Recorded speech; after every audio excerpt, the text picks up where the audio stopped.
guys, and welcome back to HR Talks with Lish, a platform aiming to motivate, inspire and elevate HR interns, students, graduates and professionals, helping you flourish within your careers.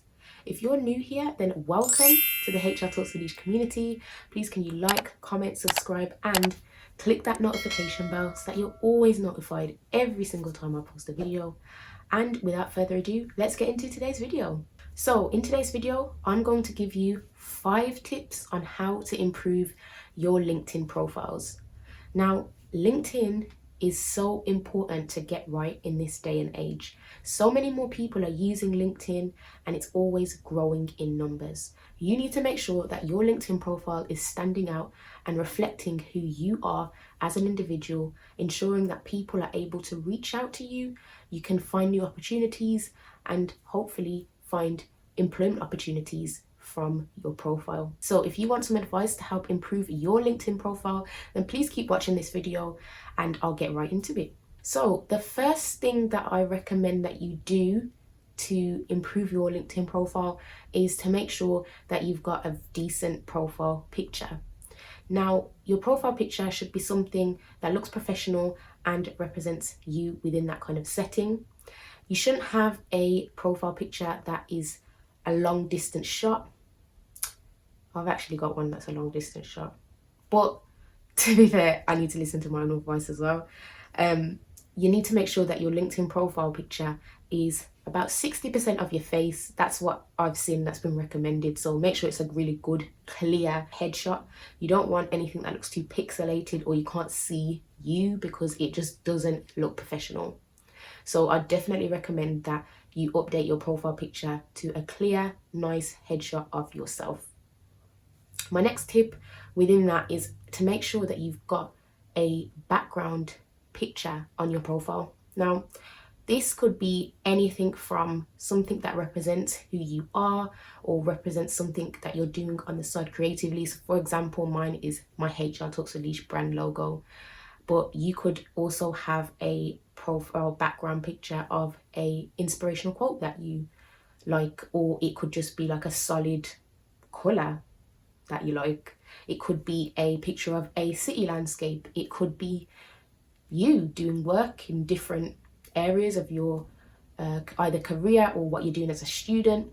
It could be anything, but I would definitely make sure that you add a background picture because it just adds a little bit more to your personality and who you are on your LinkedIn profile. So my second tip is your headline does not actually need to be a job title.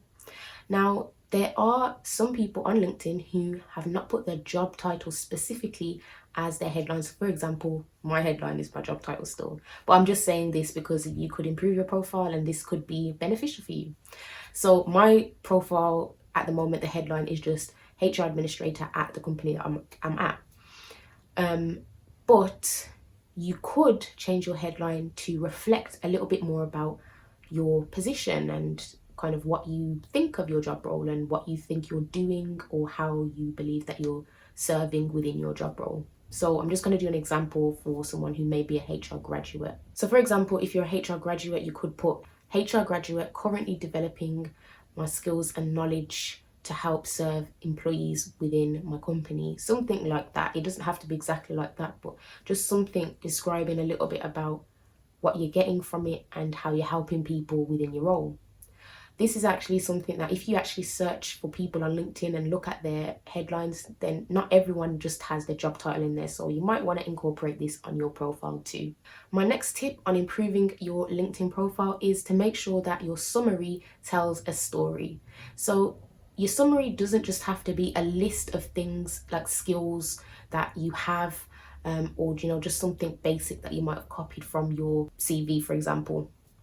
Your summary should be a story, basically talking about who you are as a person, how you are contributing to the role that you're doing, if you're inspiring to be someone in the future or to be in a position in the future. It needs to be more of a reflection of your personality or maybe your career journey and how you plan to continue to evolve in your career or how you plan to get to the next step or what you're currently doing now, but describing it in a way that shows who you are.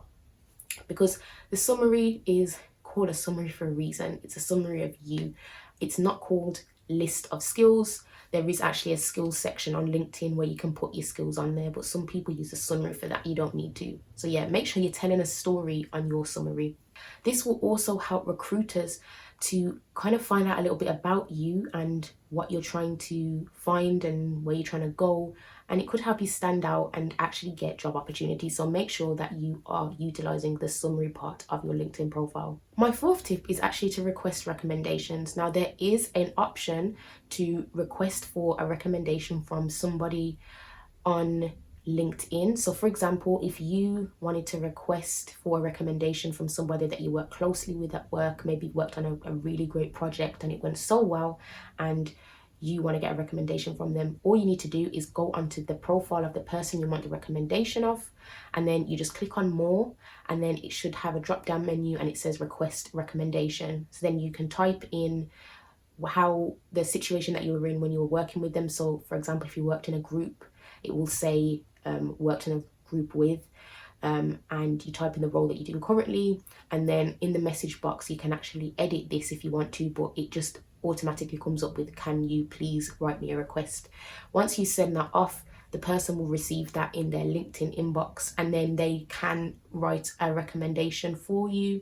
And then once they do write it, it will come back to you and you can review it before you actually put it and post it on your profile. So if you want to get them to refine it a bit, then you can actually let them know and then they can refine it and then you can put it on your profile.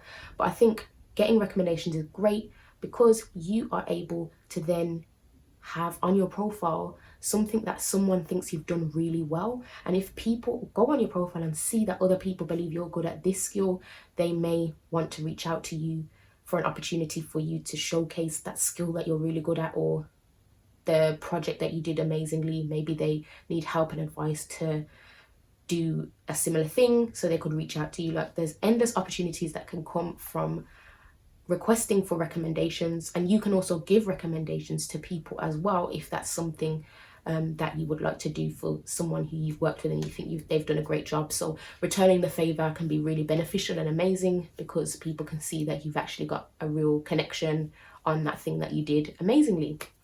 So my final tip would be to make sure that you are following people within your industry, because, and I'm going to go into a bit more detail on another video regarding how to use LinkedIn and like what to do in terms of posting, liking and commenting on different things within LinkedIn. But just to briefly go over it, I think that following people within the industry that you're trying to go to, so I'm guessing HR for a lot of my viewers, will allow you to then see what people are doing within the industry. You can look at other people's profiles as well and see how they've laid certain things out on their profiles, and you can kind of get tips from what people are already doing in your industry to make the most of your profile, but also just to help you on your career journey in general anyway. So I do have a video where I have actually put some really good influential people I think are influential in HR. So that video has just popped up right now. So if you go to that video, you can actually find out the influential people that I believe you should also follow as well. So that's the end of this video. I hope that this short, snappy and sharp video about making the most of your LinkedIn profile has helped you and maybe given you a few ideas on how you can spritz up your profile a little bit to make sure that you are standing out from the crowd.